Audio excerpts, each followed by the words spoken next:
Welcome to the Australian Finance Podcast, a podcast for people who want to learn more about their personal finances and get the most from their money. This series is hosted by Kate Campbell from How to Money and Owen from Rask Finance. The Australian Finance Podcast is provided for educational purposes only. The information is general in nature and does not take into account your needs, goals, or objectives. What that means is the information does not apply to you specifically. So consider getting the advice of a licensed and trusted professional before acting on the information. Kate, episode 10. Yes, we made it. We have made it. What's this one about? Today we want to do a really sort of brief overview on investing in shares and the Australian share market and what it is, how it works, and how you can potentially use it in your investing journey. Cool. I feel like I'm going to do a lot of talking in this one. So yes, I think this is your bread and butter, Owen. It is. So why don't you kick off and just explain what the Australian share market is? Yeah. So often you'll hear about it as the ASX, so the Australian Stock Exchange. It's essentially a big supermarket to buy these companies in Australia. So companies are able to list on the Australian Stock Exchange, and it means that individual Aussies like you and me can buy $500 parcels of any company that's on the exchange. So there's exchanges all over the world.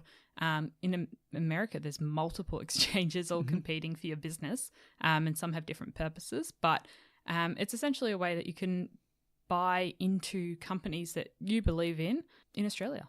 Okay, so I'm picking up what you're putting down, and one of those things is that if in Australia, you'd probably see more Australian companies, but on the foreign exchange, like a US exchange, you'd see more US companies. Yeah. Is that right? So different companies like Chinese companies can list in Australia and vice versa, but usually companies are listed in the same country that they're operating in, but not always. So it's always pays to be careful. Yeah. So for example, if you wanted to buy Microsoft shares, you would find that on a US stock exchange, not the Australian one. Yeah, right. So you'd need a US brokerage account for that to happen. Right. Okay. But if you wanted to buy shares on Australian companies, say like BHP or Commonwealth Bank, you could do that in Australia, right? Yeah, and you can just set up a brokerage account and buy those shares. Okay. So what is a brokerage account and what are the steps involved?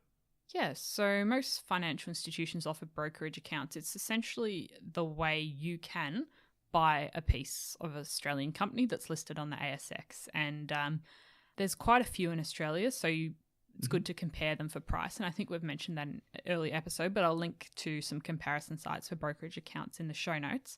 But it's essentially that middleman that facilitates the purchase of shares in an Australian company. So they do all the paperwork for you, all digitally nowadays, but they will find a buyer or find a seller for what you want to buy or sell. Okay, so some people see when they look at like the Hollywood movies or whatever, there's always these people on Wall Street and they have these pieces of paper and really fancy suits and they're going crazy and they're like holding these pieces of paper in there. So that's not what it's like in Australia?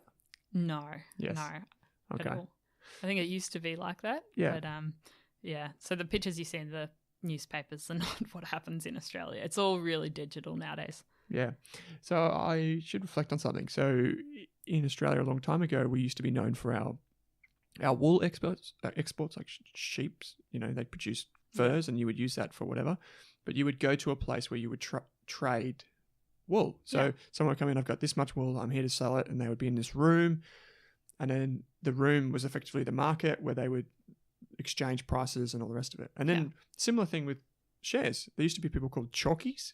And chalkies were typically young males or females that would work inside the stock exchange room, and they would write prices up on the board, so like BHP shares, $5, and then people on the ground down below would be like, I'll buy 5 BHP shares, and then someone else in the room would be like, I'll sell you 5 BHP shares for this much, and then the prices would adjust. And so this share market is just a marketplace. So you for whatever reason think that BHP is worth X amount, and you're willing to pay someone else that amount to buy it, and then the other person on the other side, the seller, has to think the sale's worth what you're willing to pay, and then if you're both on the same page, your order gets matched up. Your order gets done. So the organizations that do these share brokerage accounts, they're not just like you and I just don't go and start one. They're actually like accredited, able to access this ASX, and it's all pretty safe, right? Yeah. Yeah. So it's usually good going with a larger broker. Yeah. There are some smaller ones, some startup ones. So I guess compare your options. There's different fees out there. They don't do it for free. And sadly, a brokerage in Australia is not as cheap as it is in the US. So I guess that does make you consider every purchase you make because brokerage can hit you hard. Yeah, so but in my opinion, you probably don't want to pay more than $10 for a buy or sell order that you place if your value of your buy or sell order is in total less than $1,000. So if you just want to buy $1,000 of BHP shares, for example, that you don't want to pay more than $10 to the broker. Yeah, and I think most Australian brokers are sort of, if you're not talking about huge amounts of money, anything over 1,000 is $19.95 a trade usually. Yeah, okay, that's good to know.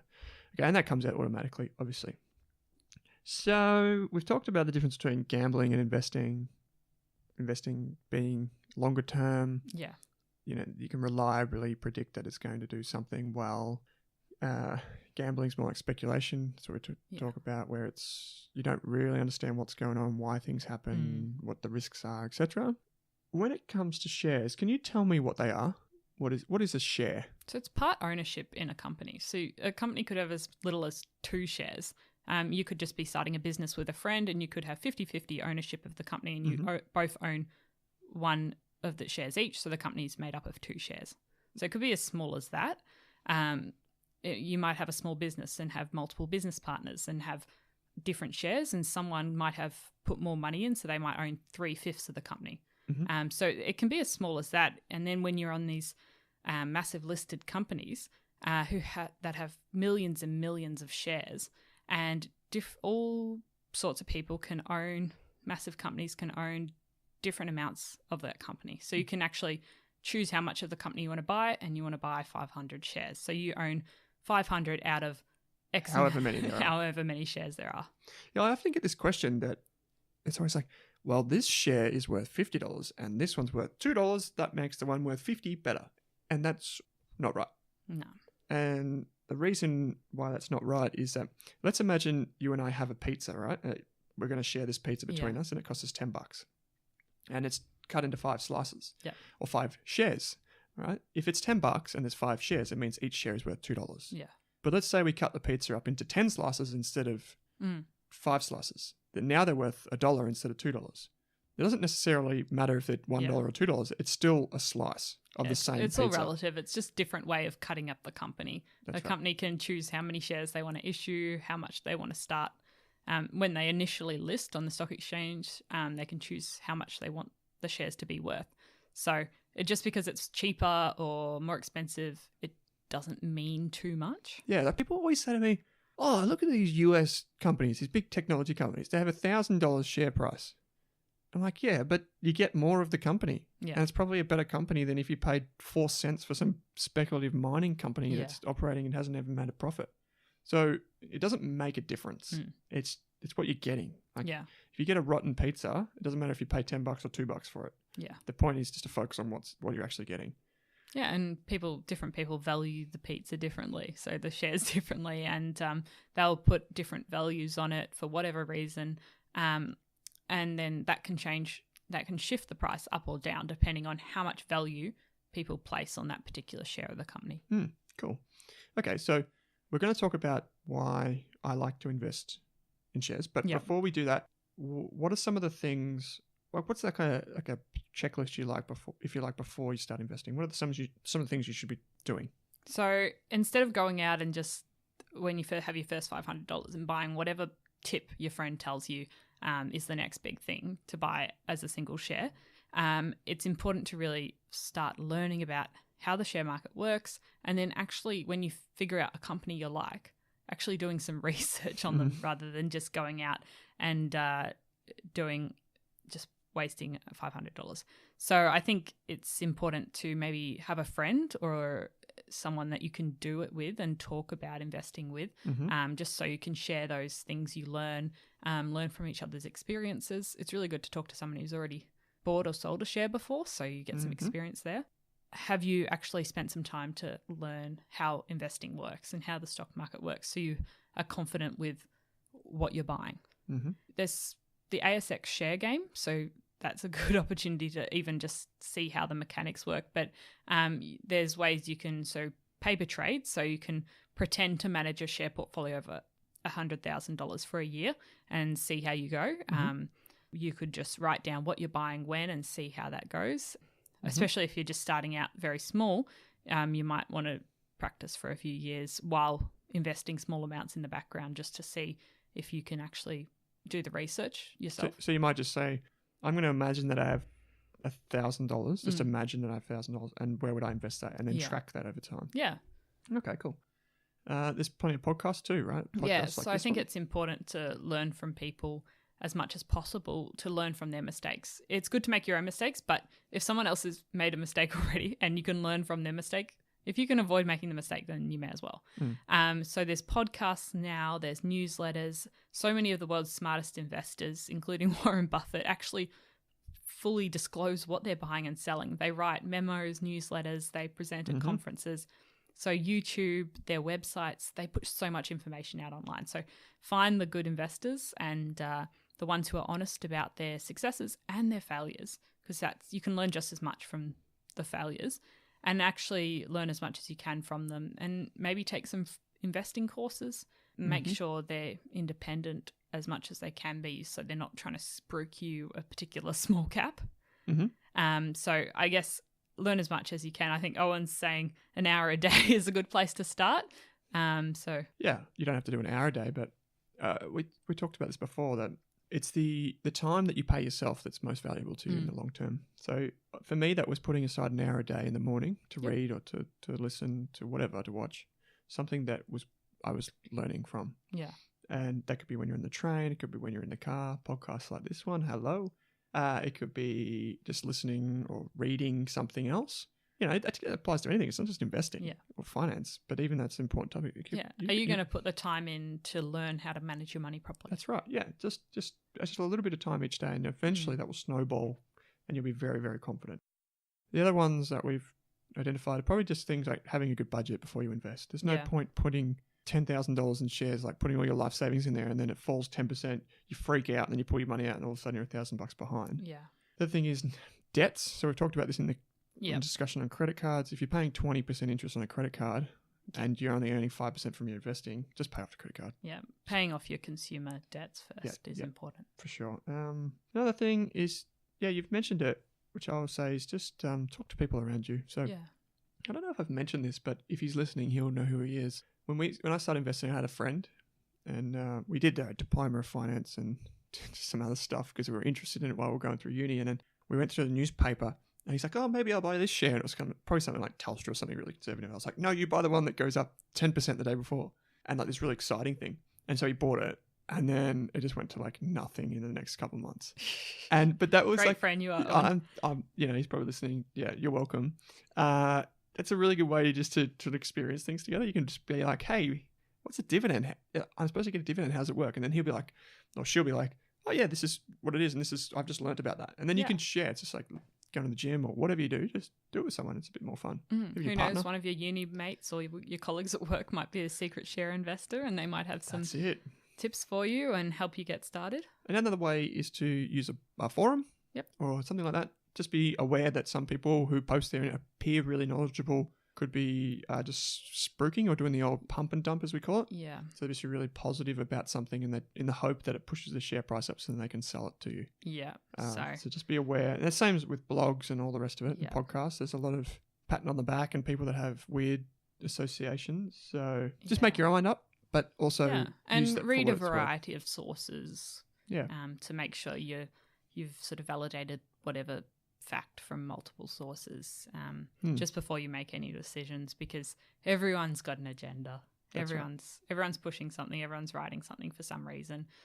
So it's important to know. Just quickly, how you might get investment advice, you could pay a full financial planner. Yep. There's heaps of these resources that are free online, which and then you can also pay for a sort of a full service broker. So that'll charge you lots of money, but they'll tell you what to buy, what to sell, and take a clip from all the brokerage as well. Okay, so it's kind of like a financial planner that only does investing. Yeah. Okay. And then you have like research services, so companies that don't take a commission, but they get they provide research. Yeah, there's a few so of these. there's some independent research providers who will explain why they're buying or why they're selling particular stocks, and they'll charge you an annual fee or a monthly fee, and they'll provide you independent information. Yeah, cool. And then we have brokers. So when you log onto your account, Yeah. if you have a share broking account, there might be some research that's automatically in there. So they'll often say, oh, Morningstar rated this share a buy at X amount or something like that, or different research providers. So it might be like Goldman Sachs is another big name that you might hear. So they'll give you this for free often in your brokerage account, but bear in mind that brokers make money from you trading, buying and selling regularly. So they are encouraging you to make more purchases and more sales. So just keep that in mind. I think it's a good way a good place to start is to start with the sell recommendations. Yeah. And then go from there. Rather than the buy, what do they want you to buy? Start with why they're telling you to sell. And focus on their opinions, because at the end of the day, all this stuff is opinion.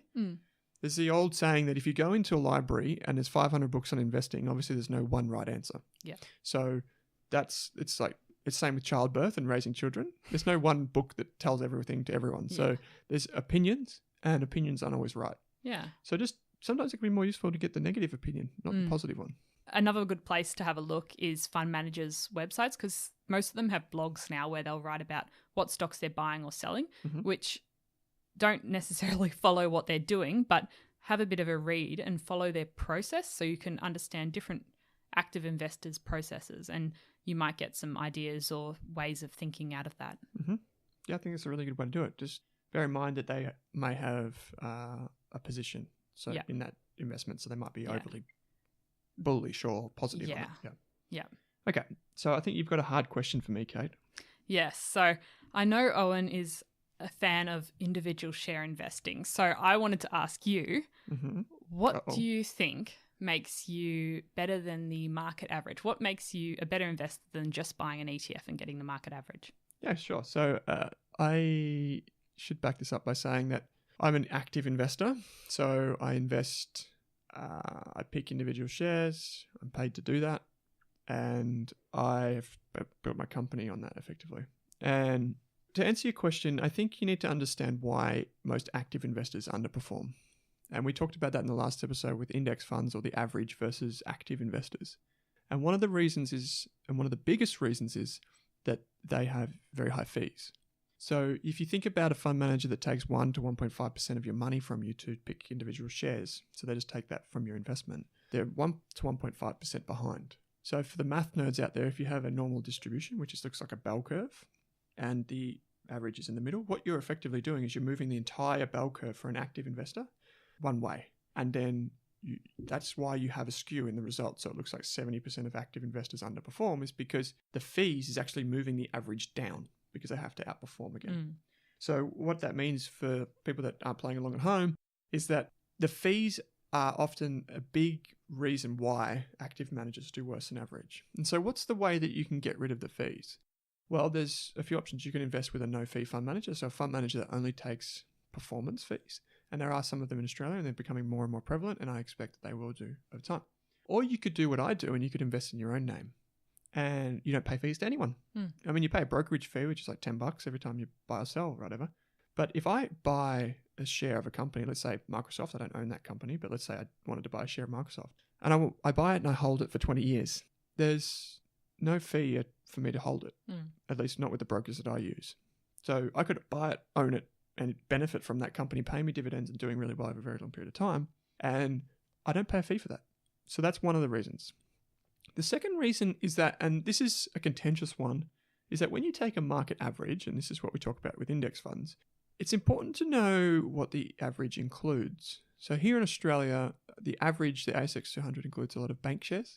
So if you know how a bank runs and how they make money, you can potentially identify the benefits and the weaknesses in that, and then you can position yourself and your investments accordingly. So I don't own any bank shares here in Australia because I think there's a few tough years ahead.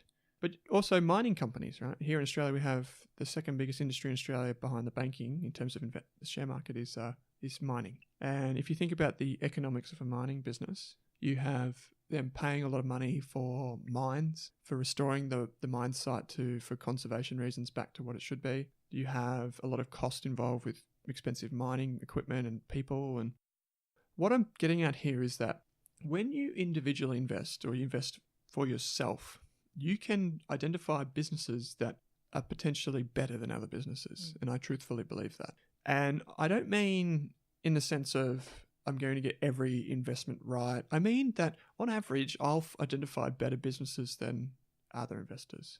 For example, when I look at individual shares, and let's say that there's 200 in the ASX 200, and that's what most index fund investors get. Off the top of my head, I own 3 of those, not 200. And it's because I believe over 100 of them are absolute garbage. And that belief has been good for me, and it's made me money. And that's because I wouldn't be comfortable owning those, whether it's for, there's ethical reasons. I want to exclude some of those, or if it's because they are run by people that aren't good business people, or if it's because they have lots of debt. So I believe that if I can identify the companies, like let's say I have 30 companies, and of those 30 companies, they all have really positive traits in common. So they might be in growing industries. They might not have any debt. They might be led by people that are really good at what they do. They might be subject matter experts, for example. They might have some sort of technology that's really good. I'm not going to get all 30 of those right. But what I might do over the next 10 years is get 15 of them right. And the share market is one of those things where you can lose 100% of your money, but you can make a hell of a lot more. So you don't need everyone to go right. Peter Lynch, who's a famous investor, who said that if you're good, you'll get 6 out of 10 right. No one's ever going to get 9 out of 10 right. And that's true. You can have 1 or 2 right or good calls over a long period of time, and they can outweigh the other losers that you pick. So I don't want to dwell on it too much because there's a lot of nuance in it. But if you allow yourself time to own only shares in the best companies in the country, or in the world for that matter, then they're going to compound, and we talk a lot about this, at faster rates than either you or I or anyone else can achieve in any other way. So, with the house, for example, with a house, you're relying on external influences, right? It doesn't make money in and of itself other than rent, and that's also driven by external influences. But a company that can produce a product which is unique, which is very low cost to make, which none of their competitors can come in and create because it's their product, whether it's for legal reasons, for whatever reason, then over time what you're going to find is that those companies produce more money than the average company. And I'm just going to give you an example, and it's not one that I'm telling you to go and buy or sell, but Apple is an example of that. So it produces the iPhone. There's other iPhones out there. There's other phones out there, but there's no other iPhones. It produces the iMac. There are no other iMacs. It has iTunes. There's Google Play Music. There's Microsoft might have one of service or similar. There's Spotify, but there's only one iTunes. And if you can find businesses that can compound your money and you can give them a chance to do that, I think you'll do better than average. And that's how I think about it. But here's the thing. For anyone that's like, this is just so much blah, blah, blah, I don't say that index funds are bad. In fact, I have some in my portfolio. So, for example, the easiest way I think an investor can get started and keep going is to start index investing while they learn. And so that might mean you save $1,000 a month if you can, and you might invest in one index fund this month, and the next month you'll invest in another index fund. And maybe you get to a point where I say, okay, I've got this good core, this strong index fund portfolio that's slowly growing. Okay, and I'm feeling pretty confident, and now I'm ready to go and buy individual shares. And I might try my hand. And you might go, all right, instead of putting all my $1,000 every month straight into an index fund, I'll split that up and I'll put 500 in this and 500 in that. And it might be an individual share or whatever. And I think that's a really important thing because, index funds aren't infallible. They have issues. We haven't experienced them for a few years, but they do have issues. And some people are getting a bit carried away. So it would be good to not, as the girl says in that tortilla ad, that taco, as he says, why not have both? And you don't have to have one or the other. You can have both. And so that's how I combine them. I have like this big core of index funds, and then I have the more tactical, expressive positions in individual shares. So that's a long-winded way. I hope that answers your question. Do you have any questions on that?